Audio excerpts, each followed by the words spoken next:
Assalamualaikum warahmatullahi wabarakatuh. Perkenalkan, nama saya Elfriska Fani dengan NIM 4522091088 dari Fakultas Psikologi kelas D, metode penelitian kuantitatif dan kualitatif. Jadi hari ini saya akan menjelaskan materi ketiga dan keempat. Materi ketiga mengenai masalah penelitian dan materi keempat mengenai kajian pustaka. Jadi kita akan mulai dari pembahasan kita yang pertama mengenai masalah penelitian. Jadi, salah satu fungsi dari penelitian itu sendiri adalah untuk menyelesaikan masalah-masalah yang dihadapi manusia. Bahwa seseorang ini melakukan penelitian karena adanya sebuah masalah atau persoalan, dan penelitian ini bertujuan untuk menyelesaikan masalah atau persoalan tersebut. Nah, Sugiono mengemukakan bahwa pada dasarnya penelitian dapat dilakukan dengan tujuan untuk mendapatkan data yang antara lain dapat digunakan untuk memecahkan masalah tersebut. Nah, artinya sebuah penelitian tidak dapat dilakukan jika tidak ada sebuah masalah atau persoalan yang ingin atau hendak kita pecahkan, karena penemuan atau pemilihan sebuah masalah merupakan langkah paling awal dalam melakukan sebuah penelitian. Nah, kemudian apa sih itu masalah? Jadi masalah itu adalah sebuah kendala seseorang atau persoalan seseorang yang harus diselesaikan atau harus dipecahkan.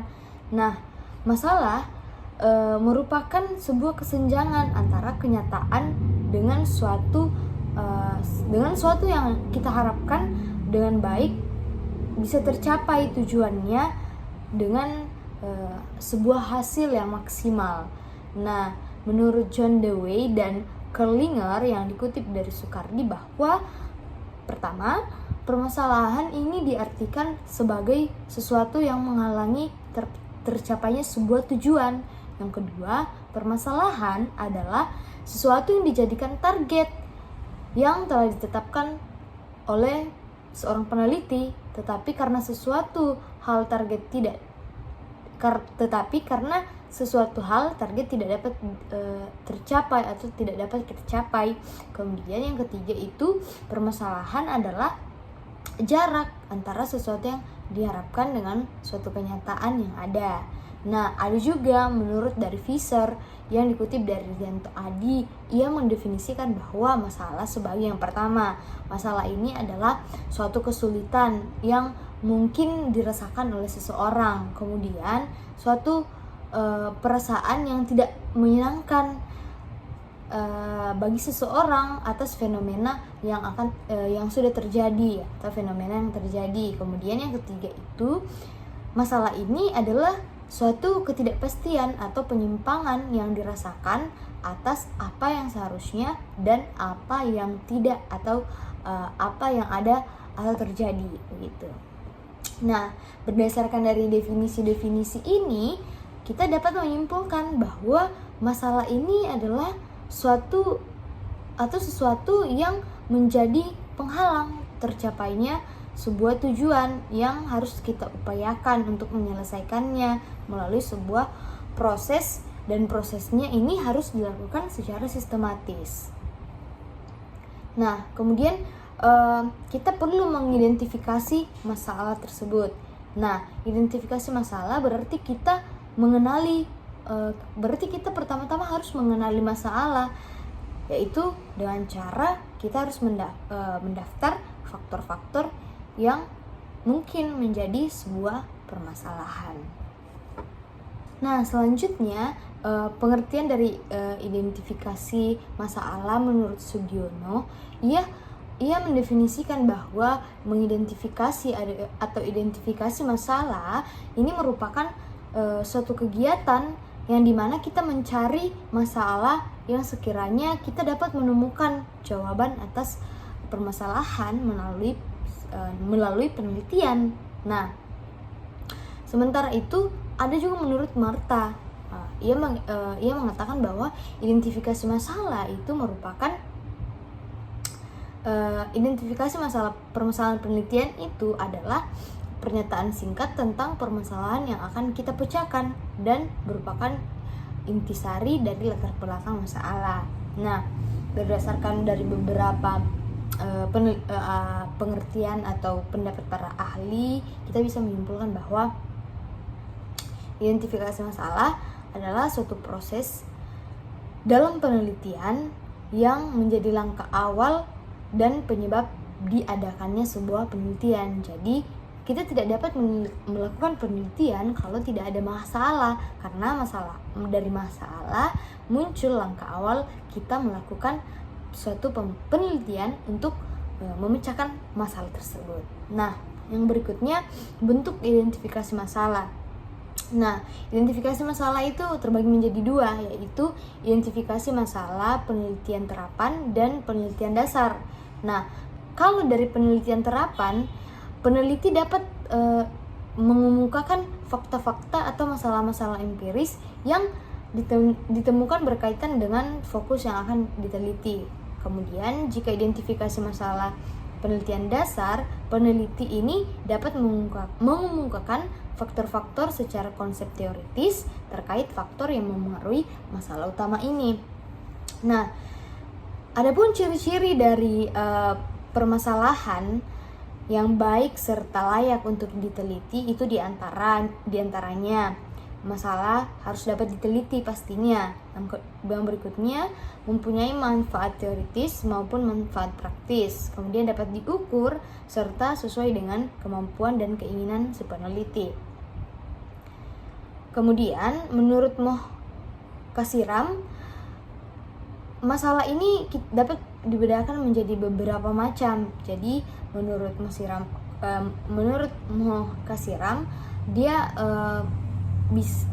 membedakan 4 macam masalah.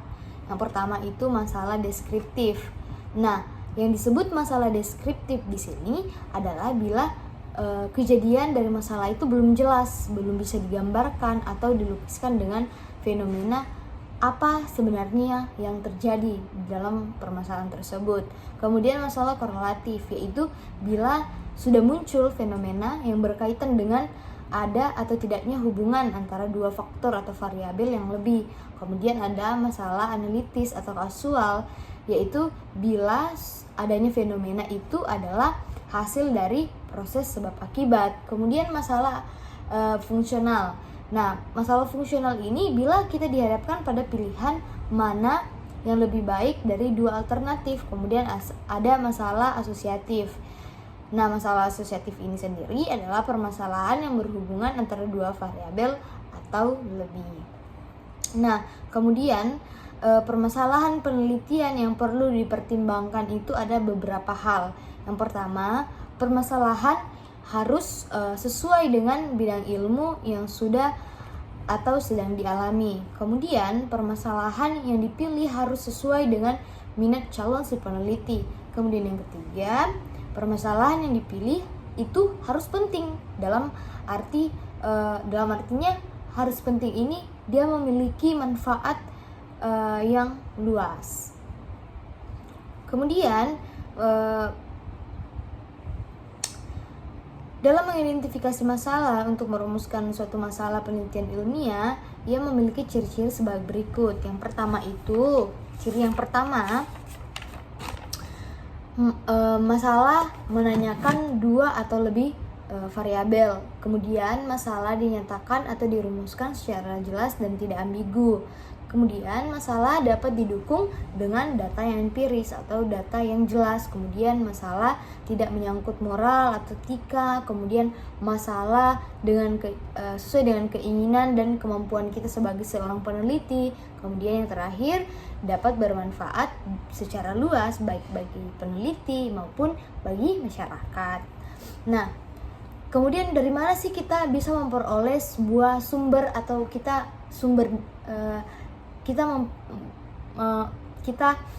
dapat memperoleh masalah ini, sumber-sumbernya itu dari mana sih? Nah, sumber masalah yang pertama itu dari bacaan. Kita dapat menemukan masalah dari bacaan, seperti jurnal-jurnal penelitian yang berasal atau jurnal penelitian yang berasal dari hasil-hasil penelitian yang dapat kita jadikan sebagai sumber masalah. Kemudian pertemuan ilmiah, melalui pertemuan ilmiah seperti seminar, diskusi, lokakarya, konferensi, dan sebagainya. Kemudian yang ketiga, pernyataan pemegang kuasa, kemudian observasi atau melalui pengamatan kita, kemudian wawancara dan angket, pengalaman pribadi, kemudian rasa ingin tahunya kita. Nah, kemudian setelah masalah diidentifikasi, selanjutnya kita sebagai peneliti itu perlu dipilih masalahnya dan ditentukan masalah yang akan kita angkat untuk dijadikan sebuah penelitian. Nah, pembatas masalah adalah suatu usaha untuk menetapkan batasan dari masalah penelitian yang akan kita teliti. Nah, yang disebut dengan batasan masalah ini bertujuan untuk mengidentifikasi faktor mana saja yang termasuk dalam ruang lingkup masalah penelitian dan faktor mana yang tidak termasuk dalam ruang lingkup masalah penelitian. Jadi, batas masalah ini adalah ruang lingkup atau batasan-batasan masalah yang terlalu lebar atau sehingga seorang peneliti itu bisa lebih fokus dalam melakukan penelitian tersebut. Nah, sebelum kita memilih atau menentukan batas-batas masalah, kita sebagai seorang peneliti perlu memperhatikan beberapa hal. Yang pertama, masalah yang dibatasi hendaklah masih dalam kemampuan peneliti. Jadi, sebuah penelitian itu harus kita pilih sesuai dengan kemampuan kita sebagai seorang peneliti. Kemudian yang kedua itu atau yang berikutnya, masalah yang dibatasi hendaklah dapat diuji berdasarkan data-data yang mudah diperoleh di lapangan. Kemudian masalah yang dibatasi hendaknya cukup penting untuk diselidiki. Kemudian masalah yang dibatasi hendaknya cukup menarik minat peneliti. Nah, kemudian apa sih tujuan dari pembatasan masalah? Jadi tujuan dari pembatasan masalah ini adalah dilakukan karena keterbatasan waktu peneliti yang diberikan sponsor atau peneliti serta keterbatasan dari kemampuan dan tenaga peneliti. Pembatasan masalah diambil dari identifikasi masalah dan pembatasan masalah ini tidak boleh muncul tiba-tiba selain dari identifikasi masalah. Nah, kemudian kita perlu melakukan perumusan masalah. Jadi, rumusan masalah ini adalah suatu pertanyaan yang akan kita carikan jawabannya melalui pengumpulan data bentuk rumusan masalah penelitian berdasarkan penelitian tingkat eksplanasi. Jadi bisa disimpulkan bahwa rumusan masalah ini adalah salah satu tahap di antara sejumlah tahap penelitian yang memiliki kedudukan yang sangat penting dalam kegiatan penelitian. Jadi perumusan masalah itu perlu dalam melakukan penelitian. Nah, kemudian manfaat dari perumusan masalah perumusan masalah ini memiliki beberapa fungsi. Fungsi yang pertama, dia sebagai pendorong suatu kegiatan penelitian. Kemudian fungsi yang kedua adalah sebagai pedoman, penentu arah atau fokus dari sebuah penelitian. Fungsi ketiga, ia sebagai penentu jenis data mana atau jenis data macam apa yang perlu dan harus dikumpulkan sebagai seorang peneliti, serta jenis data apa yang tidak perlu atau harus disisihkan oleh si peneliti. Kemudian fungsi keempat itu sebagai para peneliti itu dapat dipermudah di dalam menentukan siapa yang akan menjadi populasi dan sampel dari penelitian yang akan dilakukan. Nah, selanjutnya itu bentuk-bentuk rumusan masalah. Nah, yang pertama itu ada rumusan masalah deskriptif. Rumusan masalah deskriptif ini adalah suatu rumusan masalah yang berkenaan dengan pernyataan terhadap kebenaran variabel mandiri.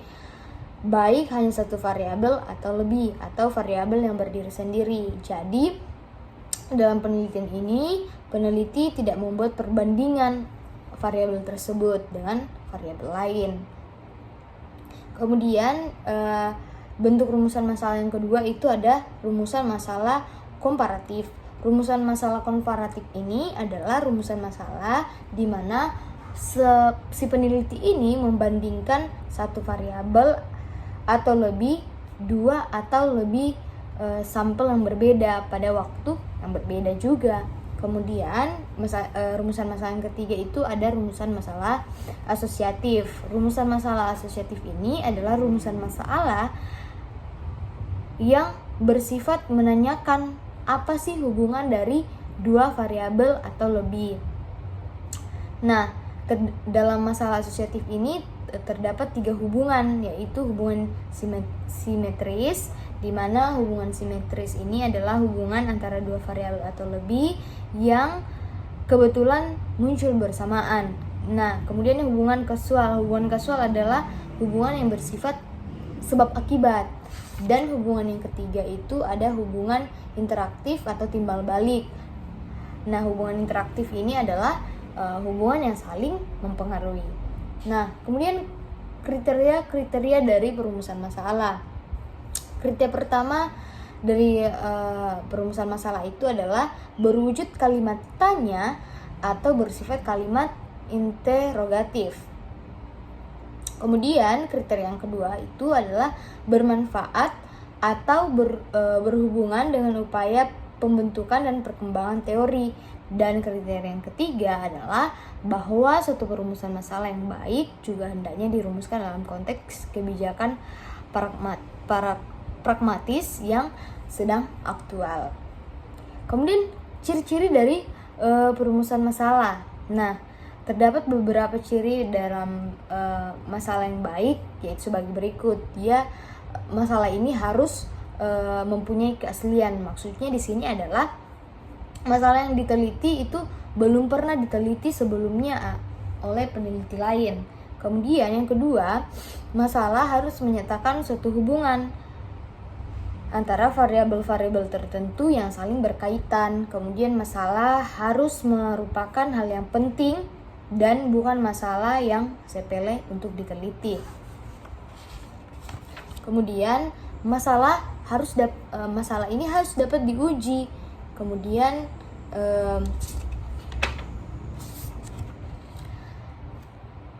masalah harus dapat dinyatakan dalam bentuk pertanyaan. Karena masalah yang menarik adalah masalah yang menimbulkan pertanyaan. Kemudian mempunyai fasibilitas. Masalah harus mempunyai nilai pemecahan dan dapat dipecahkan.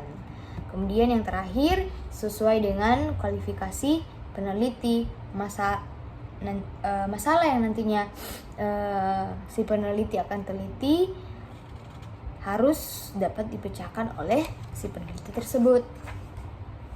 Nah, kemudian langkah-langkah dalam perumusan masalah tersebut. Langkah pertama itu kita harus memilih salah satu masalah. Nah, kita harus memilih salah satu masalah dari sekian atau dari berbagai pilihan yang terkadang sama-sama menarik dan menantang diri si peneliti untuk diteliti. Kemudian kedua, lakukan kajian awal. Nah, kajian awal ini bertujuan untuk memastikan 7 hal. Yang pertama itu masalah tersebut belum pernah diteliti oleh orang lain. Kemudian kita harus memastikan apa yang akan diteliti. Kemudian kita harus mengetahui di mana dan kepada siapa informasi dapat diperoleh. Kemudian kita harus mengetahui cara memperoleh data, kemudian mengetahui metode yang tepat untuk menganalisis data, mengetahui cara mengambil kesimpulan, dan mengetahui apa sih manfaat dari penelitian. Kemudian yang ketiga, merumuskan masalah menjadi judul penelitian. Kita harus merumuskan secara spesifik, tajam dan jelas, tegak dan juga tegas. Nah, tujuannya agar tidak menimbulkan multi interpretasi walaupun dibaca oleh orang yang berbeda-beda.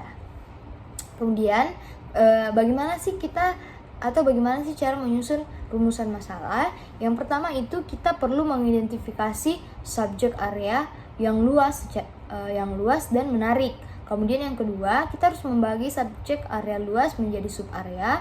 Kemudian yang ketiga, memilih sub area yang paling menarik. Kemudian berikutnya mengungkapkan beberapa pertanyaan penelitian. Dan kelima, merumuskan suatu tujuan. Dan yang terakhir, kita harus menilai objektif. Nah, demikian pemaparan materi saya dari materi pertama hari ini, yaitu masalah penelitian. Jadi saya akan lanjut ke pembahasan materi kedua, yaitu mengenai kajian pustaka penelitian. Nah, materi selanjutnya ini adalah kajian pustaka penelitian.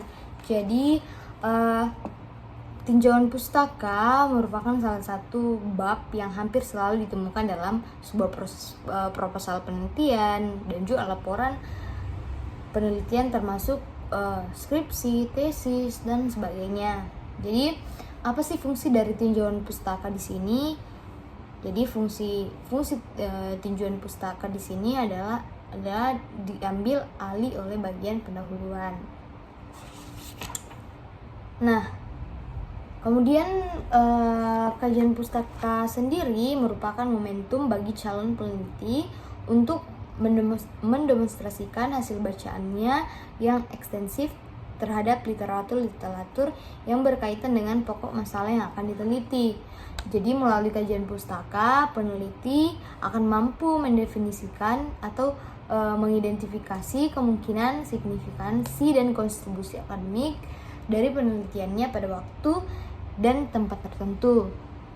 Nah, ada pendapat lain mengenai kajian pustaka ini. Jadi kajian pustaka adalah uraian sistematis tentang hasil-hasil penelitian terdahulu yang ada hubungannya dengan penelitian yang akan kita lakukan. Jadi kajian pustaka itu secara singkatnya atau secara umumnya itu dia merupakan uraian yang sistematis tentang hasil-hasil penelitian yang sudah dilakukan atau sudah terdahulu yang ada hubungannya dengan penelitian atau ada hubungannya dengan penelitian yang akan kita lakukan.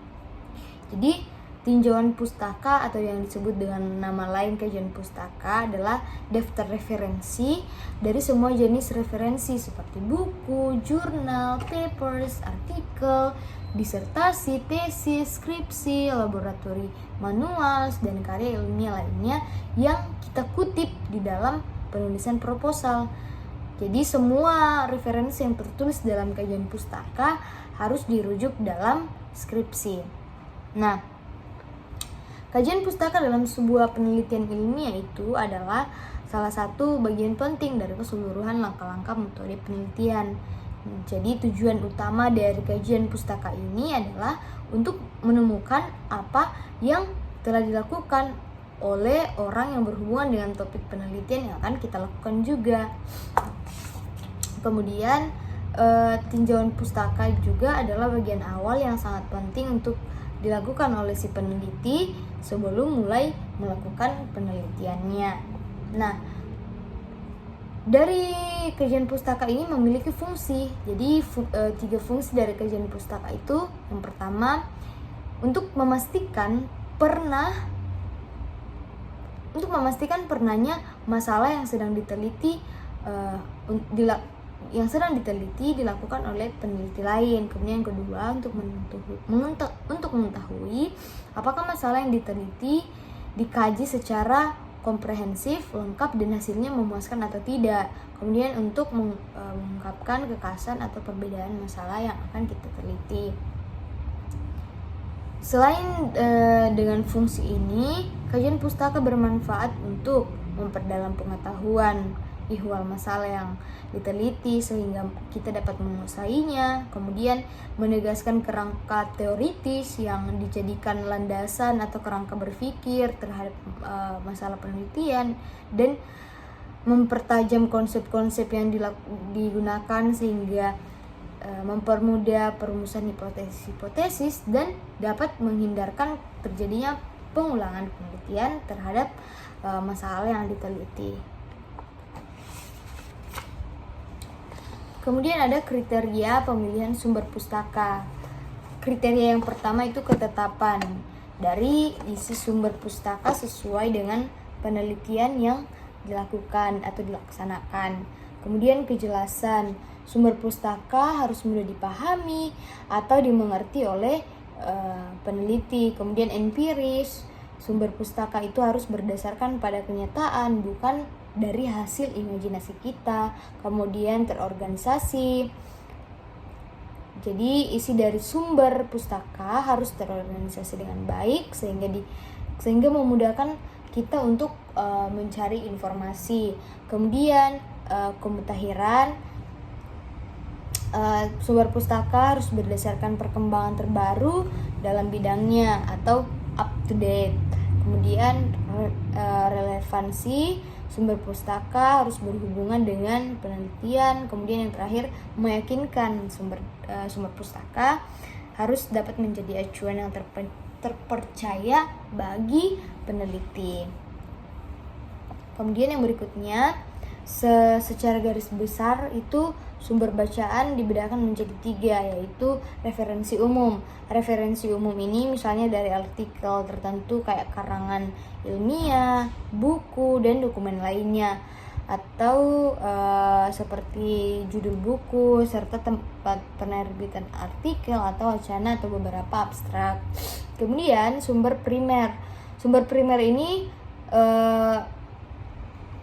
seperti penelitian pendidikan, seperti jurnal, misalnya Journal of Research in Science Teaching. Kemudian yang ketiga itu sumber sekunder. Sumber sekunder ini seperti buku atau textbook, ensiklopedia pendidikan, kajian penelitian, dan buku tahunan. Nah, adapun langkah-langkah kita dalam menyusun kajian pustaka, yang pertama itu kita mulai dengan mengidentifikasi kata kunci dari topik dari topik penelitian untuk mencari materi, kemudian referensi dan bahan pustaka yang terkait. Kemudian yang kedua, kita membaca abstrak laporan-laporan hasil penelitian yang relevan atau bisa didapat dari sumber perpustakaan, jurnal, buku. Kemudian yang ketiga, membuat catatan hasil bacaan dengan cara membuat peta literatur. Kemudian kita bisa membuat ringkasan literatur secara lengkap berdasarkan peta literatur sesuai dengan urutan keterkaitan topik dari setiap variabel penelitian. Nah, selanjutnya kita perlu mengetahui apa sih itu hipotesis. Jadi hipotesis merupakan jawaban yang bersifat sementara terhadap permasalahan sampai terbukti melalui data yang terkumpul. Jadi apabila peneliti telah mendalami permasalahan penelitian dengan seksama dan menetapkan anggapan dasar, ia perlu menguji, dan ini yang disebut sebagai hipotesis. Hipotesis dibuat atas dasar pengetahuan-pengetahuan yang diambil dari problematik-problematik yang timbul dari peneliti yang mendahulunya, dari renungan-renungan atau pertimbangan yang harus masuk akal. Kemudian secara garis besar itu hipotesis memiliki kegunaan, sebab antaranya memberikan batasan serta memperkecil jangkauan peneliti dan kerja penelitian. Kemudian menyiagakan peneliti kepada kondisi fakta dan hubungan antar fakta yang kadang hilang begitu saja dari perhatian si peneliti. Kemudian sebagai alat sederhana dalam memfokuskan fakta yang bercerai-berai tanpa koordinasi ke dalam suatu kesatuan penting yang menyeluruh. Dan yang terakhir yaitu sebagai panduan dalam pengujian serta penyesuaian dengan fakta. Adapun jenis-jenis hipotesis yaitu sebagai berikut. Nah, jenis pertama itu ada namanya hipotesis penelitian. Hipotesis penelitian ini adalah hipotesis yang mengandung pernyataan mengenai hubungan atau pengaruh baik secara positif ataupun secara negatif antara dua variabel atau lebih sesuai dengan teori. Dilihat dari sifat yang akan diuji, Hipotesis penelitian dapat dibedakan menjadi dua macam, yaitu hipotesis tentang hubungan dan hipotesis tentang perbedaan. Hipotesis tentang hubungan itu sendiri yaitu hipotesis yang menyatakan tentang saling hubungan antara dua variabel atau lebih. Kemudian hubungan antara variabel dapat dibedakan menjadi tiga, yaitu hubungan yang bersifat sejajar tidak timbal balik, hubungan yang bersifat sejajar timbal balik, dan hubungan yang menunjukkan sebab akibat tetapi tidak timbal balik. Selanjutnya jenis hipotesis yang dilihat dari kategori rumusannya atau hipotesis statistik. Hipotesis statistik secara umum ini dibedakan menjadi dua, yaitu hipotesis nihil, yaitu hipotesis yang menyatakan tidak adanya hubungan antara suatu variabel dengan variabel yang lain. Kemudian ada yang kedua, yaitu hipotesis alternatif yang menyatakan adanya hubungan antara suatu variabel dengan variabel yang lain. Kemudian yang ketiga itu jenis hipotesis yang dilihat dari keluasan atau ruang lingkup variabel yang diuji. Jadi dapat dibedakan menjadi dua, yaitu hipotesis mayor dan hipotesis minor. Kalau mayor itu mencakup kaitan keseluruhan variabel dan seluruh subjek penelitian. Nah, kalau minor dia hipotesis yang terdiri dari bagian-bagian atau sub-sub dari hipotesis mayor. Kemudian karakteristik dari hipotesis yang baik. Jadi hipotesis yang baik itu memiliki karakteristik atau ciri-ciri seperti yang pertama, hipotesis harus mempunyai daya penjelas. Suatu hipotesis harus dilakukan merupakan penjelasan yang mungkin mengenai apa yang seharusnya dijelaskan atau diterangkan. Kemudian hipotesis harus menyatakan hubungan yang diharapkan ada di antara variabel-variabel. Kemudian hipotesis harus dapat diuji, hipotesis hendaknya konsisten dengan pengetahuan yang sudah ada, dan hipotesis hendaknya sederhana dan seringkas mungkin. Adapun hipotesis yang baik harus memenuhi 4 kriteria. Kriteria yang pertama, hipotesis hendaknya merupakan rumusan tentang hubungan antara dua variabel atau lebih. Kemudian hipotesis yang dirumuskan hendaknya disertai dengan alasan atau dasar-dasar teori dari hasil penemuan terdahulu. Kemudian hipotesis harus dapat diuji. Dan hipotesis dan rumusan hipotesis hendaknya singkat, padat, dan mudah dimengerti. Kemudian dalam merumuskan hipotesis pada dasarnya itu tidak ada aturan, namun agar hipotesis ini berfungsi sebagai penuntun dalam proses penelitian, ada teknik perumusan yang dapat kita lakukan atau mengikuti saran-saran. Yang pertama itu, hipotesis itu hendaknya menyatakan pertautan antara dua atau lebih variabel. Kemudian hipotesis dirumuskan dalam bentuk kalimat deklaratif atau kalimat pertanyaan. Maksud saya kalimat pernyataan. Kemudian hipotesis sebaiknya dirumuskan dalam bentuk kalimat yang jelas dan padat, dan hipotesis hendaknya dapat diuji. Kemudian pengujian hipotesis. Untuk menguji hipotesis, penelitian perlu melakukan hal berikut, yaitu kita penting untuk menarik kesimpulan tentang konsekuensi yang akan kita amati apabila hipotesis itu benar. Kemudian memilih metode penelitian yang akan memungkinkan pengamatan serta eksperimen atau prosedur lain yang perlu untuk menunjukkan apakah akibat itu benar atau salah. Kemudian yang ketiga, kita perlu mengumpulkan data yang dapat dianalisis untuk menunjukkan apakah hipotesis tersebut didukung oleh data atau tidak. Jadi pengujian ini berfungsi atau bertujuan sebagai penjejakan atau eksplorasi deskriptif dan uji hipotesis. Pengujian hipotesis merupakan suatu proses yang cukup panjang dan kita memerlukan akurasi yang tepat dan sistematis. Apalagi data yang diteliti adalah data sampel yang merupakan bagian dari populasi. Nah, pengujian hipotesis ini adalah ekspektasi peneliti mengenai karakteristik tertentu suatu populasi yang didukung dengan landasan konseptual tertentu untuk kita dapat uji kebenarannya. Jadi demikianlah hasil pemaparan materi saya, 2 materi yang boleh saya paparkan melalui video ini. Kurang lebihnya mohon dimaafkan bila saya ada salah pengertian makna atau kalimat atau kata yang mungkin berbeda pengertiannya atau pemaknaannya dari saya. Saya mohon maaf untuk kekurangan-kekurangan tersebut. Demikian yang boleh saya paparkan melalui video ini. Terima kasih untuk kesempatannya sudah menonton video saya. Assalamualaikum warahmatullahi wabarakatuh. Sekian dari saya. Terima kasih. Sampai jumpa.